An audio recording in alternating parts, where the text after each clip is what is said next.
Last fall, I took a house sitting gig for a professor of mine who was on sabbatical. It was a dream job, or so I thought. A beautiful old farmhouse way out in rural Ohio, surrounded by nothing but cornfields.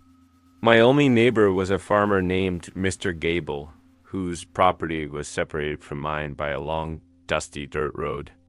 His farmhouse was a good half-mile away, but his field started right across from my driveway. And in that field he had scarecrows. Not one, but a whole family of them. A tall father in faded overalls, a mother in a tattered dress, and two smaller children in smaller clothes. They were creepy as hell, even in broad daylight, with their burlap sack faces and stitched on vacant smiles. I didn't think much of them at first, just part of the rural scenery. But after a week of being out there alone, I started to notice things. One morning, I was drinking coffee on the porch, looking out at the field. The Scarecrow family was in its usual spot near the road. I went inside for maybe an hour to work on a paper. When I came back out, they had moved. Not a lot, just shifted. The father was now facing my house directly, instead of looking out over the field. The two children were a few feet closer to each other. I blinked, rubbed my eyes. The wind, right?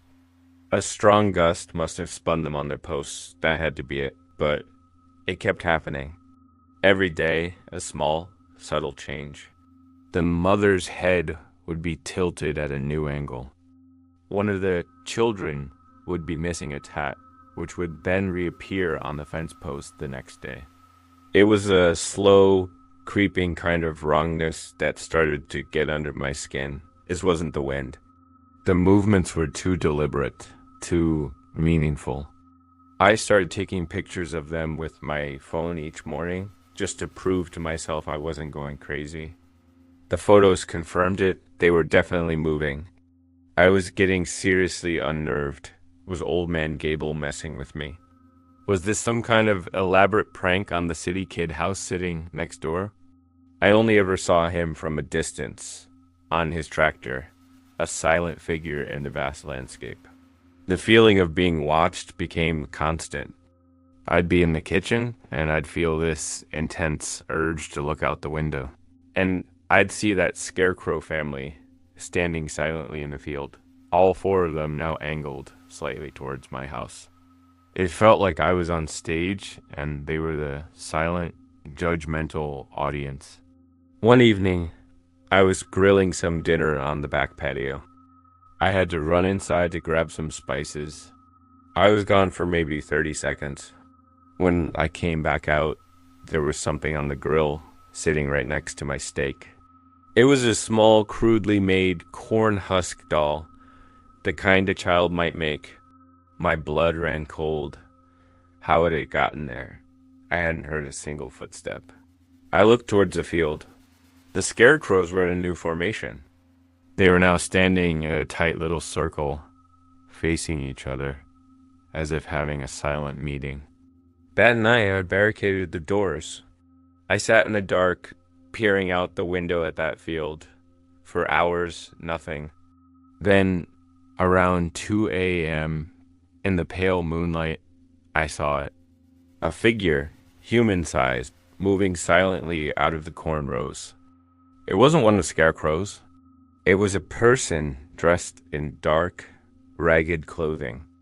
They walked over to the Scarecrow family, and for the next 10 minutes, they just rearranged them, moving their arms, tilting their heads, shifting their positions on the posts. It was like a puppeteer setting up his dolls for the next day's performance. A performance just for me. Then the figure just turned and melted back into the corn, vanishing completely. I realized then what was happening. It was someone messing with me. Someone living out there, maybe Gable, maybe someone else. A recluse living in those woods beyond the fields. They were using those scarecrows to terrorize me, to let me know I was being watched, that my every move was being monitored. The corn husk doll on my grill, they had been that close to me, and I hadn't even known. I didn't sleep for the rest of the night. As soon as the sun came up, I packed my bags. I didn't care about the house sitting gig anymore. As I was throwing my stuff in the car, I glanced one last time at the Scarecrow family. They were all in a line again, and all four of them were facing my house, their button eyes seeming to stare right through me. And one of them, the father, had its straw-stuffed arm raised, as if in a final, silent wave goodbye. I drove away from that farmhouse and never looked back. I told my professor a family emergency had come up. When I tried to tell my friends about it, they just said it was an awesome prank or that I'd let the isolation get to me. They didn't understand the cold, calculated psychological terror of it all. It wasn't just a prank. It was a systematic campaign by an unknown person to invade my sanity. It taught me that sometimes the loneliest places aren't empty, and the things that are supposed to be fake can be used for very real, very human, and very frightening purposes.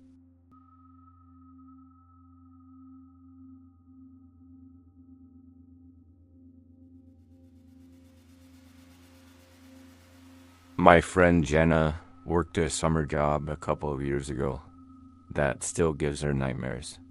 To save up for her senior year, she took a waitressing gig at the Crossroads Diner, a classic, greasy spoon place at the intersection of two lonely states, highways way out in the rural flatlands of West Texas. Her shift was the late one, from 6 p.m. until they closed at 2 a.m. After about 10 p.m., the place was usually dead, just her, the old cook Earl, and the hum of the neon sign. It was during these quiet late hours that he started coming in. He was an older man, maybe late 60s, always dressed in the same neat but worn denim shirt and jeans. He drove an old, immaculately clean, dark blue pickup truck. He'd arrive at precisely 11:30 p.m. every single night, without fail. He'd sit in the same booth at the very back of the diner, the one with a clear view of the whole place, especially the kitchen doors and the front entrance. And he'd order the same thing every single time, a black coffee and a slice of apple pie. Jenna, being friendly, tried to make small talk the first few times. "How's your night going?" she'd ask. He'd just nod or give a one-word answer, his eyes never quite meeting hers. He wasn't rude, just silent and watchful. He never read the paper, never looked at his phone. He just sat there, slowly drinking his coffee, eating his pie, and watching. His gaze would drift over everything, every corner of the diner, but it always seemed to come back to her, watching her as she refilled salt shakers or wiped down the counter. It was an unnerving, reptilian stillness. The local area had its quiet stories, of course. Vague tales about people who lived off the grid in the surrounding scrubland people who didn't like outsiders. Or whispers about a man who lost his family in a car wreck on that very highway intersection years ago and had never been right since. The routine was creepy enough. But then it escalated. One night, Jenna was in the back, helping Earl with some dishes.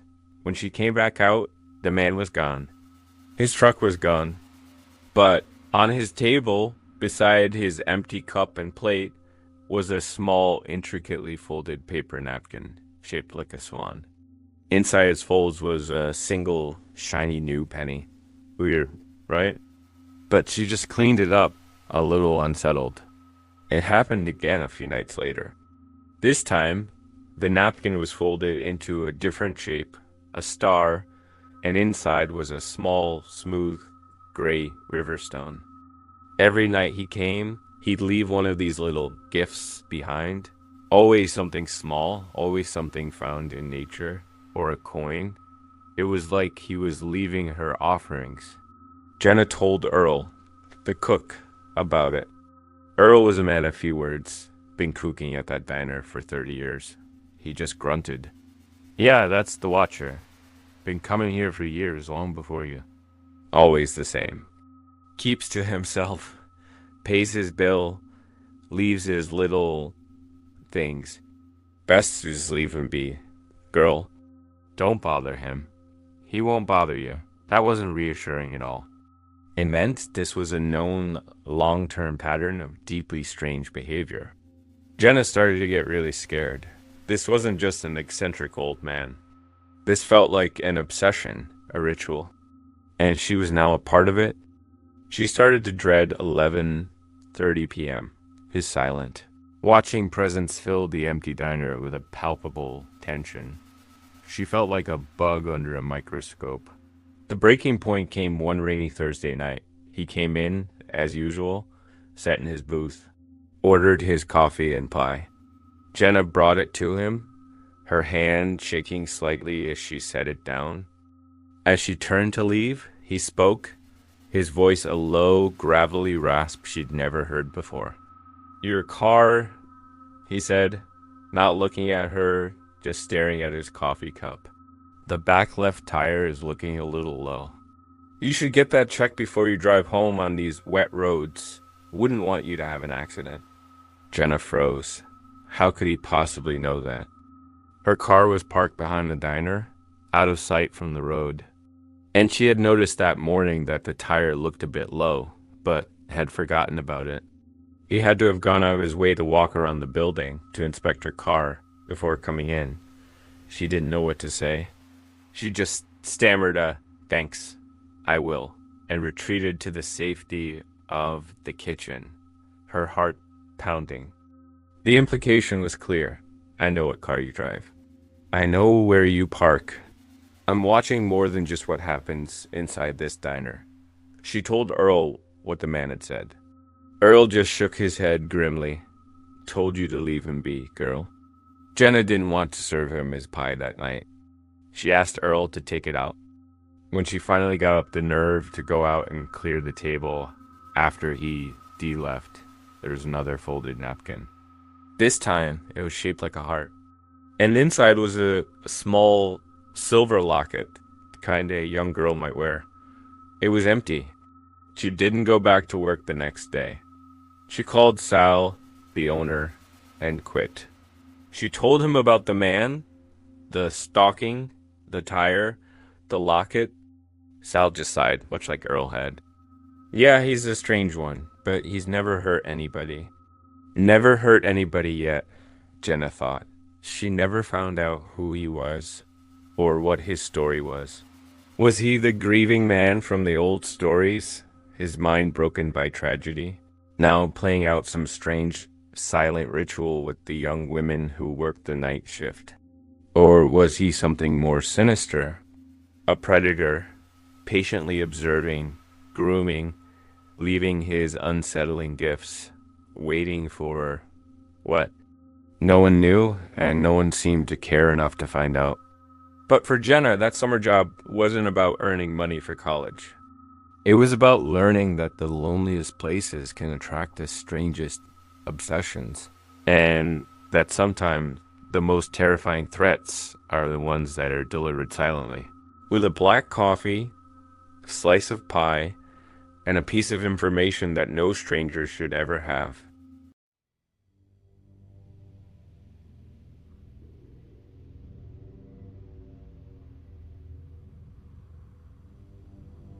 Growing up in rural Kansas, one of those flat, wide-open places where the sky feels absolutely enormous, and the fields of wheat and barley and corn just stretch on for what seems like forever in every direction. You learn to make your own shortcuts. My best friend back then, Jake, lived on a farm about 2 miles from mine, as the crow flies. There was this shortcut we used to take all the time to get to each other's houses, especially in the long, hot days of summer. It was a narrow, barely there dirt path, more like a deer trail, really, that cut right through a massive 100-acre barley field owned by old man Henderson. Henderson was a reclusive, notoriously grumpy old farmer who didn't take kindly to trespassers. Or so the local talk and parental warnings always went. But the path saved us a good 30 minutes of walking or biking on the dusty, sun-baked main county roads. So we used it all the time, figuring what he didn't know wouldn't hurt him. It was our secret, our little adventure. The barley in high summer grew incredibly tall, way over our heads when we were about 16, creating these dense, rustling, cool green tunnels. It was kind of cool, actually, like being in another world, hidden from everyone. We've been using that shortcut for years, since we were little, without a single problem, without ever seeing another soul.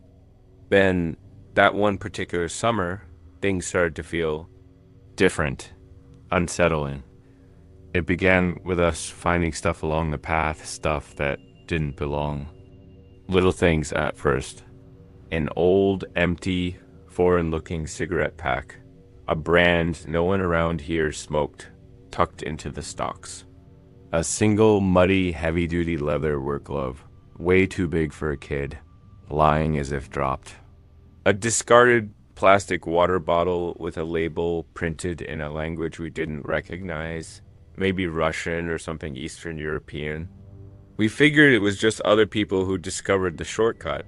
Maybe some of the migrant farmhands Henderson sometimes hired taking a break in the shade of the barley. But it felt a bit off, out of place. These weren't the kinds of things kids or local farmhands usually left behind. Then, we started noticing places where the barley was flattened down, in small, almost perfectly circular patches, just off the main path, hidden from casual view unless you were specifically looking for them. Like someone had been sitting there or lying there for a long, long time, watching the path, or waiting for someone or something. There were usually a few cigarette butts crushed into the dry dirt in these spots. Always that same foreign brand we'd found earlier. A creepy, prickling feeling started to settle over us whenever we used the shortcut now. It didn't feel like our path anymore. It felt like someone else was using it too, someone we didn't know, someone who felt a bit dangerous, a bit off. The local whispers about Old Man Henderson, the ones our parents usually dismissed, sometimes include darker hints, not just about him being a grumpy old coot who hated trespassers, but about him having serious problems with people snooping around his land in the past, about things and sometimes even pets disappearing if they got too close to his property lines, especially near that big isolated barley field. We always dismissed those as just stories to scare kids off his land. Now we weren't so sure. One hot, still afternoon, Jake and I were heading over to his place to work on his beat-up dirt bike. As we got about halfway through the barley field, the sun beating down, the air thick and heavy with the smell of ripe grain and dust, we heard a sound from one of those flattened down patches just off the path, maybe 20 feet into the dense, silent stalks. A low, dry cough, definitely human. We froze, every nerve ending suddenly on high alert. "Hello?" Jake called out, his voice a bit shaky, trying to sound braver than he felt. Silence. Just the faint rustle of the barley and a tiny puff of wind. Then, a rustling sound from within the flattened patch, like someone shifting their weight, trying to be quiet, but failing. "Is anyone there?" I added, my own heart starting to pound a heavy rhythm against my ribs. More silence. Then, very slowly, almost theatrically, a man's head and shoulders rose above the tall barley stalks, like something surfacing from underwater. He was older, maybe in his 50s, with a deeply lined, weathered, unsmiling face, and cold, pale blue eyes that seemed to look right through us, devoid of any expression. He was wearing a dirty, sweat-stained baseball cap, pulled down low, and a faded denim jacket, even though it was a blazing, hot Kansas day. He just stared at us for a long, unnerving, silent moment, not saying a single word, not moving a muscle except for his eyes. Then, just as slowly, just as silently, he sank back down into the concealing barley and disappeared completely from view. We didn't wait. We didn't even speak. We just turned and ran back the way we came, out of that field as fast as our legs could possibly carry us. The image of that silent, staring man burned into our brains. He hadn't threatened us, hadn't said a word, but his presence, his cold, appraising gaze, it felt like a profound, unambiguous warning. We avoided the shortcut for a few weeks after that, taking the long way around on the dusty roads. When we finally got up the nerve to try it again, hoping maybe he'd moved on, or that we'd imagined the whole thing, we found something new, something that confirmed our worst fears. Right at the entrance to the path, from our side of the field, someone had deliberately bent and tied a bunch of thick barley stalks together across the path, like a crude, symbolic barrier, and stuck gruesomely in the knot. Its wings spread as if in a silent scream was a single freshly dead crow. That was no accident. That was a clear, unmistakable, terrifying message. Stay out. Or else. We never used that barley field shortcut again. Not ever. When we told our parents about the staring man and then later about the dead crow barrier, they were genuinely concerned this time and angry that we'd been trespassing. Probably just some homeless drifter Henderson finally got fed up with and let camp out there. Trying to scare you kids off his property for good, my dad said, trying to sound reassuring but not quite succeeding. Or maybe it was Henderson himself finally got tired of you boys cutting through his crop. They forbade us from going anywhere near Henderson's land again, which we were more than happy to comply with. But Jake and I, we always wondered, was it just old man Henderson being extra creepy, or that hypothetical drifter? Or was it something more, something worse? Those foreign cigarettes. The feeling of being watched for weeks before we even saw him. It felt like more than just a grumpy farmer or a down-on-his-luck transient. It felt like we'd stumbled onto someone's hidden observation post, someone who was using that vast concealing barley field for reasons we couldn't even begin to guess, reasons that probably weren't good reasons that required absolute privacy and weren't afraid to use intimidation to maintain it. Smuggling something through the back roads, poaching on Henderson's land, or just a deeply disturbed, dangerous individual who wanted to be left completely alone with his unsettling activities and his dead crow warnings. The offense was subtle in a way, a man staring, a dead bird as a warning, nothing the local cops would likely get involved in, especially on Henderson's private property. But the feeling of menace, the psychological intimidation, the cold dread that settled in our stomachs, that was very real. No one really believed us when we tried to explain how genuinely scared we'd been, how it felt like we'd narrowly avoided something much worse than just getting yelled at for trespassing. Boys being dramatic, getting spooked by their own shadows, was the general consensus among the adults we knew. But even now, years later, whenever I drive through Kansas and see those endless fields of tall grain stretching to the horizon, I can't help but feel a little shiver, remembering that silent, staring man and that gruesome feathered warning. It taught me that even the most familiar, seemingly innocent shortcuts can lead to unexpected, unwelcome, and deeply unsettling encounters. And that sometimes the most effective, most terrifying warnings are the ones that are never spoken aloud.